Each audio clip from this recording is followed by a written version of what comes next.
Hi, my name is Steve. I'm one of the park attendants here in the Helix Park.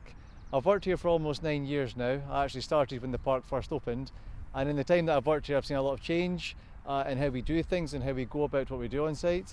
Most recently I've been involved in our bid to go for the Gold Award for Green Tourism, which has given me a better insight than ever into what goes into making a site more cognizant of green tourism and such like that.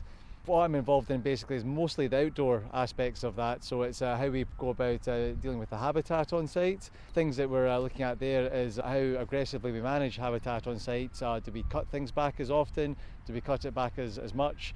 Do we leave more habitat free for the wildlife to create more of a balance? And whereas in the past we might have just cut it all back and made it a very manicured park, we're now thinking about pockets where we can leave to allow the nature to obviously establish itself and create less of a scalloped area of the park where nothing can survive, nothing gets any benefit from. So we're doing a lot of stuff like that outside. When we do go and do some work on site as well, whereas in times gone by we might have just paid money for a contractor to come in and do cutting or work, we'll think about maybe reaching out to the community outreach programmes that we're involved in. There's a lot of institutions round about, such as the college, where we do work with their students for Duke of Edinburgh, and if it's something that we can do with them in order that they can get what they need and we can get what we need, we're making the best use of that we can. And it's great to see obviously that we're making more use of the community.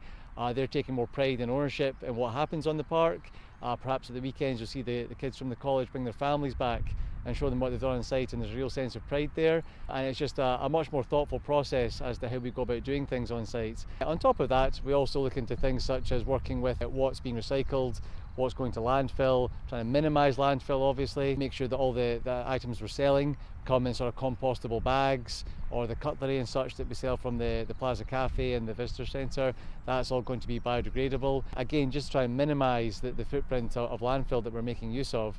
And again, we're learning all the time. There's more to come, there's more no doubt we can improve upon, but step by step we're gaining more of an insight and more understanding of what we can do to benefit ourselves on site, and hopefully we'll see that continue as we go forward, and hopefully we're doing enough right now to win the Gold Award, but as I say, we'll continue trying to strive for the best we can.